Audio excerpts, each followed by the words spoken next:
I have two words. Holy hell.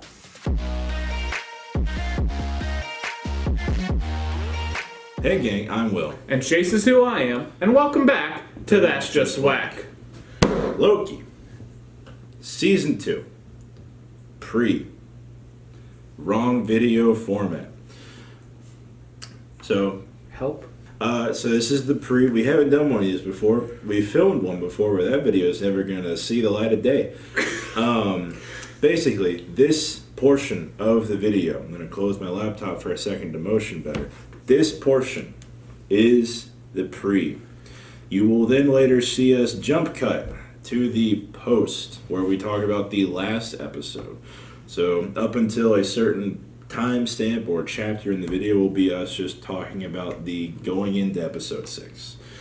Welcome to Loki, Season 2, pre-post. This is your final spoiler warning for episodes 1 through 5. You've been warned. Alright, what we got on the table? Well, first we should run through quickly what has happened in 1 through 5. Because there's been Events. Unlike a lot of Marvel shows, we've been juggling just one continuous story. We haven't been trying to jump back and forth between, like, these characters and this group and this group and this group. We've literally stayed with Loki, aside from, like, maybe a cut to Renslayer in minutes, or someone else doing, or like Sylvie and the McDonald's. Right. But I think before we talk about episode 6 and what could be happening, we should run down our little predictions we made in a past video. If you haven't seen that one, go check it out. Kind of also null and void because the show's already out. But we did make predictions, and were they good? Were they bad? All right. Answers to come. The first one was that Sylvie's Nexus event was shown. It wasn't. Nothing. we spent so It felt like we were building to it in episode 3 with her refusing to kill Ravonna to try and get information, but no. Nothing. We honestly have spent so little time in season 2 compared to season 1 with Sylvie. Yeah. So, she kind of has been downgraded to a supporting character from being a main character in the first season, which is a little unfortunate. But Mobius remembers his family and actually gets to see them. This is a half, right? So not Mobius remembering. We see the Mobius on his timeline. Yeah. We see Dawn. Yeah. We see Mobius as Dawn and being a dad, and so I call it a half, right? Because you kind of have to remember your kids to be a dad. Mobius, as we know him, dies. There's still an episode left for this. It's a possibility, but I don't. Well, we already faked him out once this season. Mobius did technically die because the TVA exploded, and everything went with it. And now we don't have Mobius as we know him. We had Dawn, but now we don't have Dawn, and we're back in the past of the TVA. Yeah. It could still happen, I guess. Well, we've already faked him out once in the episode 1 when he was, like, struggling to get back from the bridge, so... Yeah. And this is another, we still have an episode left. We see the Council of Kings and what they're further planning to wage war and what their plans exactly are, but... Have yet to see anything but timely in form of Kings. But except for He Who Remains Dead Body. We did see that. That is true. The Renslayer we know from season 1 is like a third party. This was true for a minute. I think so. Yeah. I mean, there's the TVA docs trying to do their stuff, going rogue. Then we had the Heroes, and then we had Renslayer, who eventually just killed all of the one party, and now she became the main villain party. And there was Sylvie, who was different and separate, so she has been acting effectively on her own, the only one with her being Miss Minutes, which we didn't predict, but she has been going rogue and has not allied with anyone else. While she was gunning for Tommy in a different way, she eventually did just come to the conclusion of time to kill him, too. Not so much kill him as subjugate. Yeah. And then more exploration of the multiverse. We'll probably see that in episode 6. I've been trying to avoid any sort of, like, this actor has signed on for a cameo news, so there could be, that information could be out there of, like, Chris Hemsworth is appeared on set, sort of news. But one thing we do know is that all of our current people who were gathered together for the getting the band back together in episode 5 are all from branched timelines. Correct. It does let you know. So that's technically exploring the multiverse, I think. because you have timelines and you have multiverses, and they're kind of the same thing, and then they kind of aren't. Yeah. And I don't know how it works, and sci-fi is not easy to write. Or Boris knows about that. Well, AD Doug knows about that. Yeah. Ouroboros, not a clue. And then I think, all right, so now we got into that. We got a couple of things right. If you bend and stretch the rules of what we could technically say we got right. I mean, I think the things we did get right, it's fair to say that was correct. Yeah. So. But now we can talk about episode 6 and how we haven't seen it, but we know that there is still trailer footage and stuff that we haven't seen in the show yet. One of the big ones people have called out is that there is this behind-the-scenes footage of Tom Hiddleston, like, busting a move and dancing a jig on the Citadel set, but it's not the broken Citadel set, it's the one from the end of season 1, so this could be, and he's dressed in like the white shirt, sleeves rolled up kind of look. So this is either from season 2 where we know where he time slips back to that moment, or they just intentionally didn't show us that to be like, we'll make him think. I mean, certainly what could be the case with that is there's a lot of theories going around that Loki's about to step into, like, real MCU main character status. Yeah. That he might become He Who Remains, the safety protocol. As soon as it happens, Loki begins to time slip again. Is that it was always He Who Remains' plan, the path he laid out to get Loki to be alone at the head of the TVA. So that could be the case if that's what's going on. I have a separate theory I hold to, but Okay. we'll keep going. Other stuff. Given other notable trailer footage we know we haven't seen yet is Renslayer in the Void. From getting pruned, we don't know what's We've seen her pruned. Yeah, we haven't seen her. We cannot leave it there. No. 100% that is going to happen, and I'm not expecting her escape to take long. It's probably, honestly, we know she helped tame Goliath. It could be I wouldn't be surprised if we got this admittedly creepy but also cute moment of Goliath as like a dog remembering his master. Yeah. And being like, oh, and then just clears the way, you know. Right. Other things, we know that there's more footage of like the going out in the big clunky space suit onto the bridge, and we've seen a couple of clips of of Loki giving someone orders about the button and press the button, don't do. So we're probably going to get a nice episode.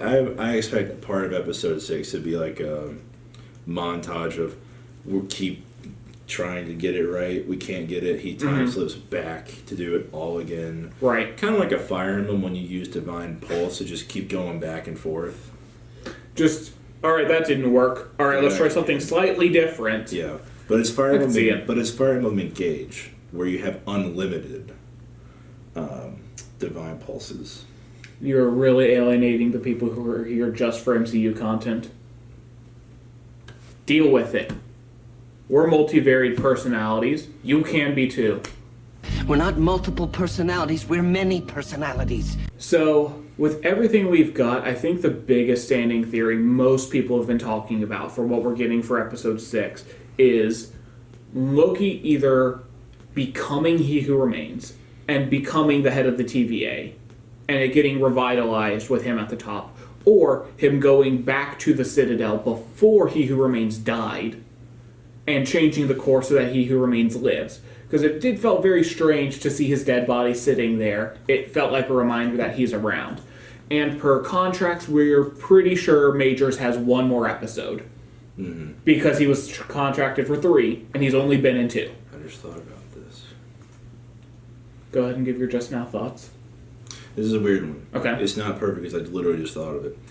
We've seen Loki, right? Many times. Yeah. But most notably in Ragnarok, the way he began that movie was living as Odin with like a really good illusion. Disguises. Yeah. It's not perfect. Is He Who Remains always been Loki? It has this version of He Who Remains. That would be an Ouroboros. That would be a Mobius. The personality of He Who Remains felt very like playful, like Loki. Has been in the past, so I'm wondering if there is this chance of If we don't want to, obviously, if they wanted to free up Tom Hiddleston and not lock him in for more movies and stuff, would that dead body be... That's the problem. Yeah. Is the dead body, because he shouldn't be able to uphold magic if he's dead.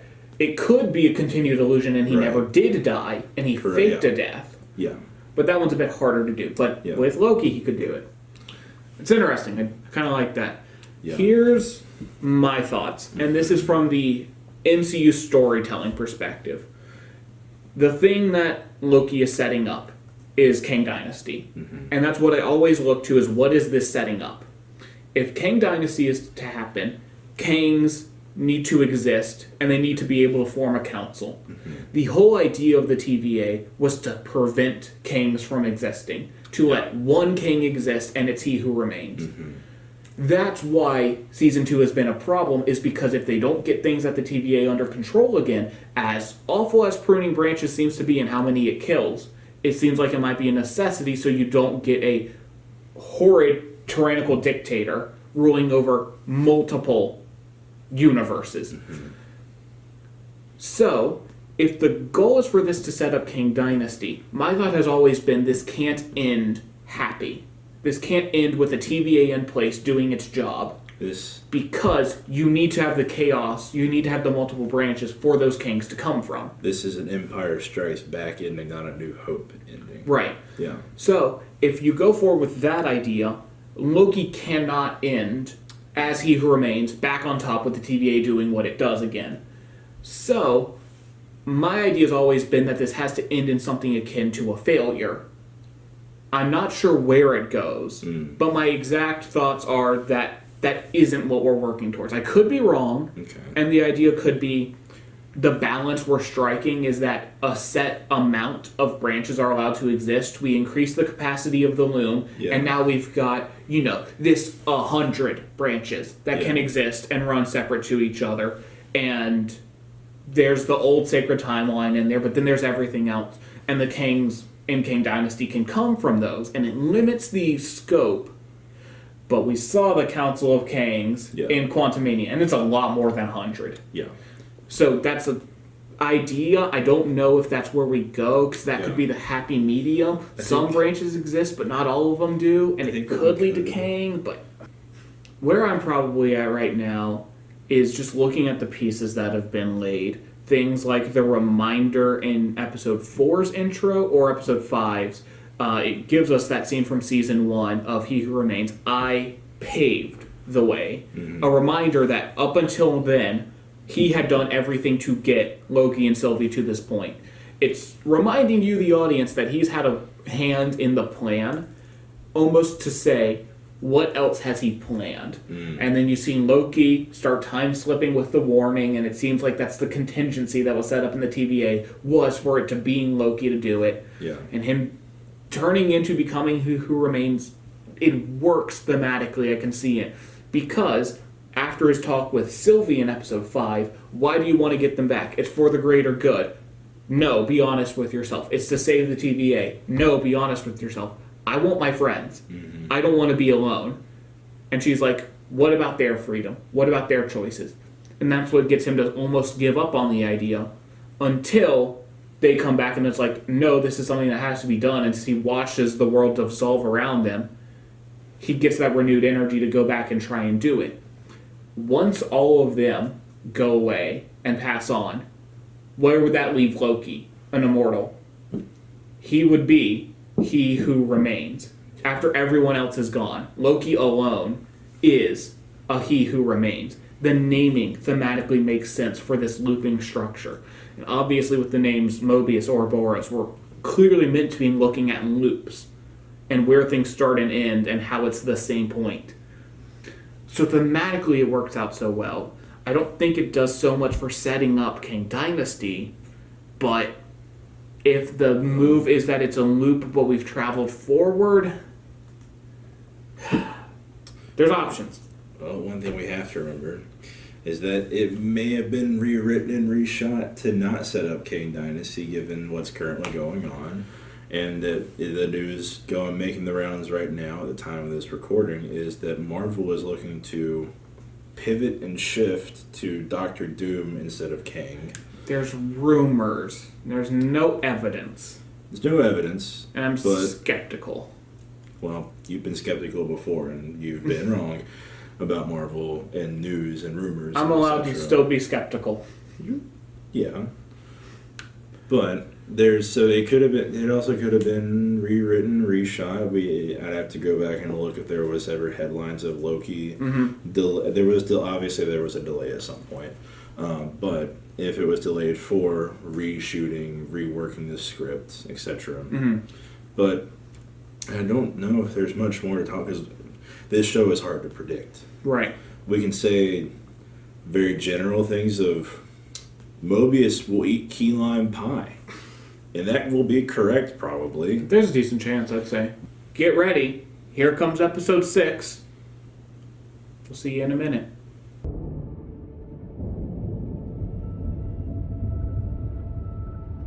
And we're back. We are back.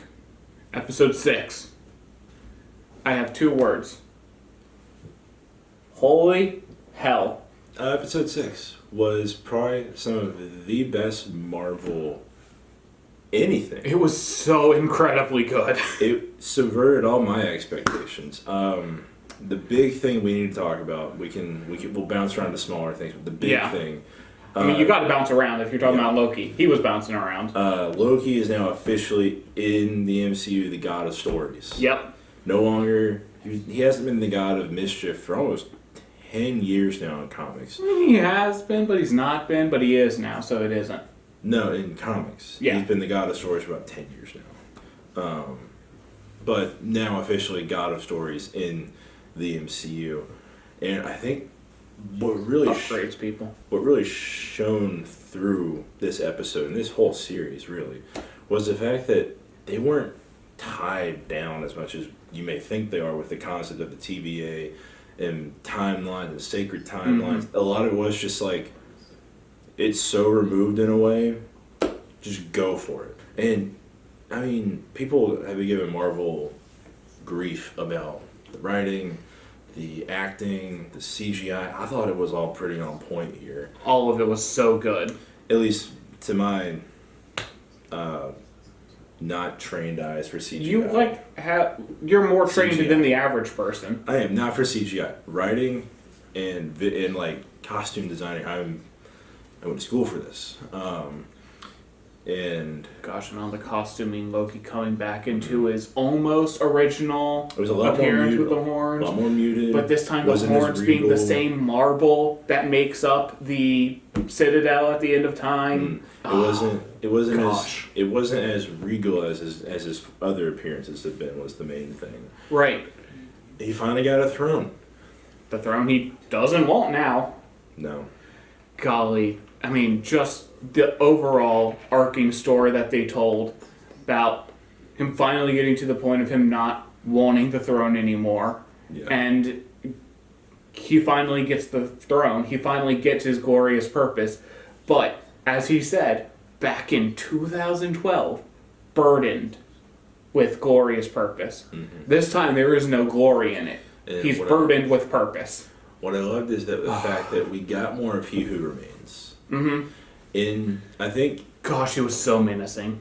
Yeah, I think in episode 6, season 1, he came off as like this fun, jovial Kang, right? We all liked him. We were all like, oh, I'd love to hang out with that guy.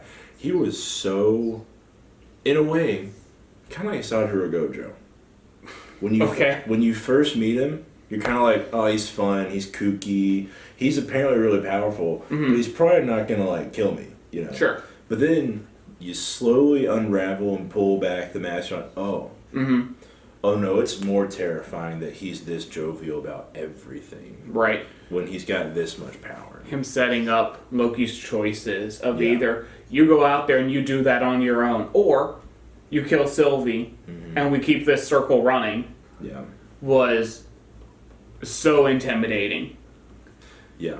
And just getting He Who Remains once again was very nice. One of the better characters on this show. And then I really thought the trailer footage for this episode that we saw and we could hear throughout other trailers really made it seem like about half this episode was going to be Loki trying to go back and just be like, all right, let's go back. No, Victor, go faster. Right foot first, not left. All that. Well, we did sure get a fair amount of that. It was like 15, but it was like a 15-minute like montage set to a fun song. We were all, it was kind of like, this is fun. Weirdly, it's fun. Right, but it's fun in the way that the first time you meet He Who Remains, he was fun. Yeah. There's this underlying eeriness to it. By the end, where Loki seems so apathetic to everything, and then when he's just like, "You're doing great, go on, come on, Keep going, a little further." Nope, I told you not to set it down. Go, pick it up. Yeah, just like the not super encouraging encouragement, because he's seen it so many times. He's become numb, and then the reveal that it was all for naught. The loom, we fixed it for a second. And then it was just, and you can't account for infinity. Right. That if you allow for a branch, branch is branch. Yeah. And because branch is branch, if you allow any branch in, the loom has to have an infinite capacity to be able to hold everything. It was never designed to do that. You can't account for infinity. Just that line from Victor Timely of them, it was just like, you can't account for infinity. Mm-hmm. That really kind of set the tone for the rest of the episode. You're like, right. Oh, how do we get out of this? So what do we do now?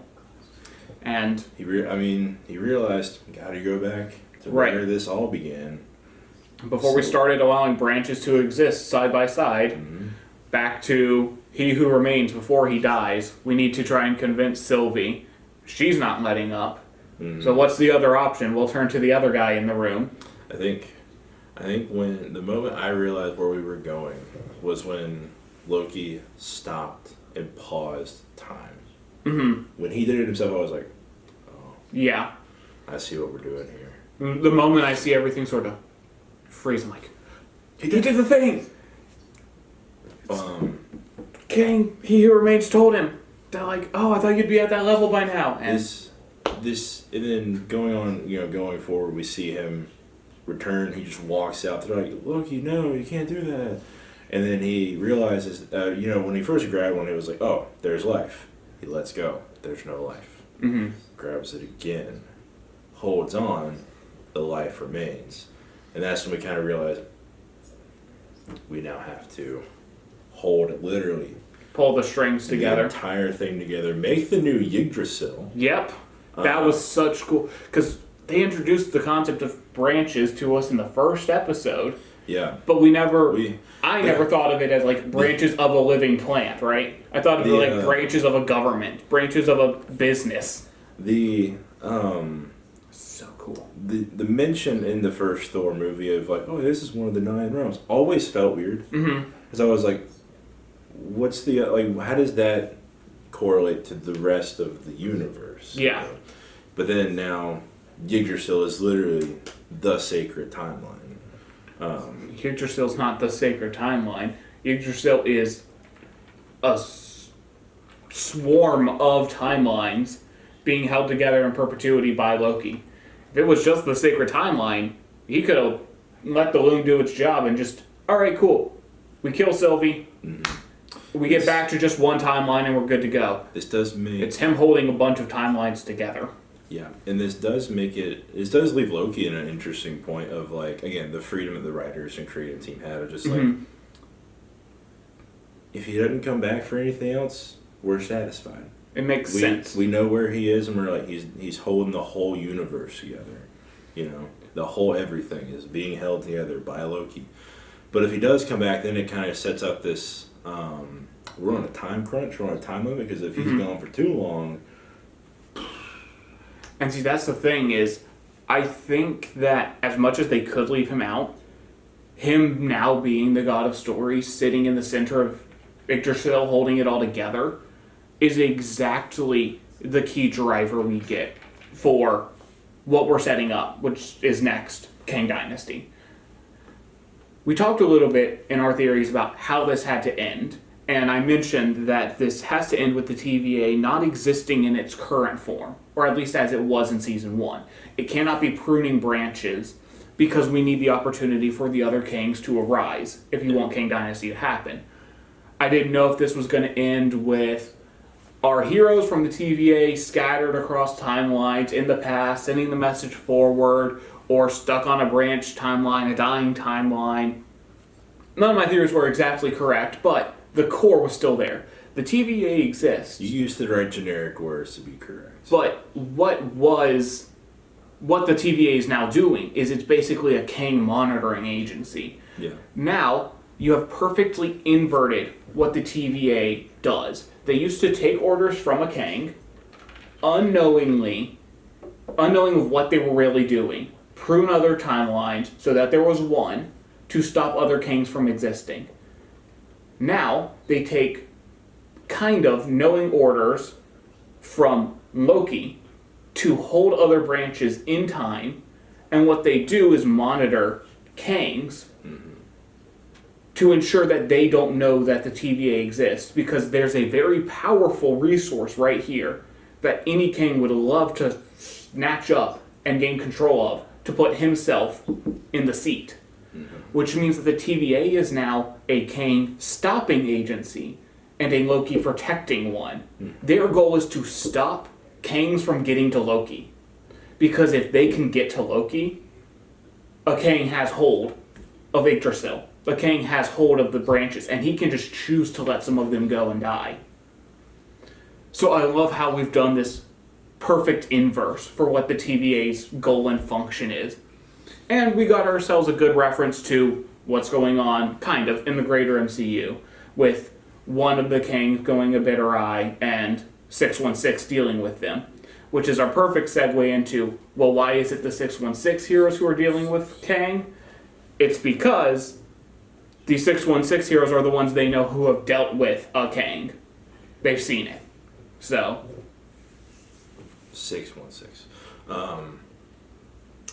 No, I mean, Loki left us in a really interesting spot. I was a little upset we didn't get a post-credit scene to set up the Kangs, but their job wasn't really, the Loki team wasn't this wasn't meant to like really set up the next big thing like most Marvel projects are. It was just to do your little thing, write your story, bada bing bada boom, go home. It wasn't a do this thing but also do your thing, but also make sure it sets up, make sure your alley-oops for the slam dunk later. It was just to play your game. You can say as much that it's not setting up for the alley-oop, and I guess I can agree because what's coming next is in a sequel. But what this did is it built the court. Well, we also, I mean, how many years are we from King Dynasty at this point? It's supposed to be 2026. Yeah. There's so much more to be done before we get to that point that this is just kind of... But like, if you look at the upcoming slate of projects, none of them touch the multiverse. Not as much as Loki does. Thankfully. I mean, we've got Brave New World, we've got Shang-Chi 2 coming, Shang-Chi, we've got other various projects, Disney Plus shows, Agatha, which one are we on? Darkhold Diaries is the current title. The Agatha one. The Agatha one.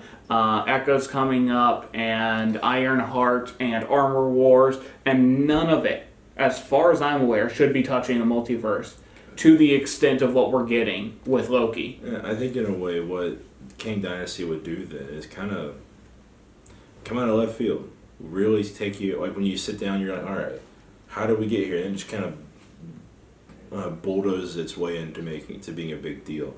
Kind of like something like a good... It would kind of, you know, we're focusing a lot on our 616. We're down here. Mm-hmm. Then all of a sudden we pull back out, you know. It doesn't exactly... I feel like, in a way, setting it up too much kind of, in a weird way, alienates your own fan base. Because one of the big complaints that I and some other people have had with Marvel movies recently is that it's not a good... Marvel Comics, like, right? It's a good drop in. Look, I read my Spider-Man. I read my Captain America. I read the big crossover event. That's what I focus on. That's what's so great. It's a drop in, drop out, drop in, drop out. You know, movies. It's like I drop in. Now I feel like I have to stay in until the end of the Thanos arc, for instance. Then you can pull back out. Right now, it feels like we can just jump in, pick and choose what you want, and then Kang Dynasty goes up, you're like, I should probably check that one out. It's a big title. It's an Avengers movie. Mm-hmm. So I think that kind of, in a way, we're getting not a reboot, but an altering, which I think is a good altering. I think that perspective makes sense. Being able to get in, get out. It's good for the general public. 15-minute adventure. Yeah. Get in, get out. Quick 15 minutes. We're not going to end up crying in the spaceship by the end of it. Oh well, maybe you didn't watch the same Loki episode 6 I did. But no, there wasn't a post-credit scene. We don't know what to really make a theory on, other than just really good episode. Mm-hmm. Focusing back in, everything was good. It was tight. It was clean. There was no messiness. I mean, the only thing we can really theorize on is what's Mobius gonna do where he is. Yeah. Now there's two Dons operating on the same timeline. Mm-hmm. Yeah, I mean, I can totally see the MCU as a whole playing around this, right? It could just sort of, okay, cool. Kang show up, they're doing their invasion thing, and 616 doesn't like that, so they band together to stop them. Yep. But I feel like if they want Loki, which with Loki and Quantumania being the primary setups for Kang as our villain, I think it would work well enough for them to just sort of play through what Loki set up for us, and the Council of Kang starts to move. The TVA notices this movement and says, we don't have the power capable of dealing with a group that big of them. We need people who can stop Kang. Who do we know who can do that? Well, we heard about this one incident in a 616 adjacent realm, and they go to contact those people. And hey, surprise, surprise, that means our first contact on 616 from the TVA is the Ant-Man family, which will create some funny moments as they realize that they're not exactly the most super of heroes. That they're a more casual bunch, in a sense. Mm-hmm. So, I think that could work out really well if that's the path that they want to take. But they could always just play around it if they don't. It makes less sense to have 616 be the big stopping force. Our MCU characters be the stopping force. And you can quotation marks all you want, but we have heard it in Loki and in Multiverse of Madness, and those are our biggest multiversal hitters. This may not make sense for you or most of our audience. This was Marvel's first big win of a football game after several losses. Where now I think we're all tempted to say, we're back. We're back, baby. What? Back on top. Why do you assume I care less about football than you do?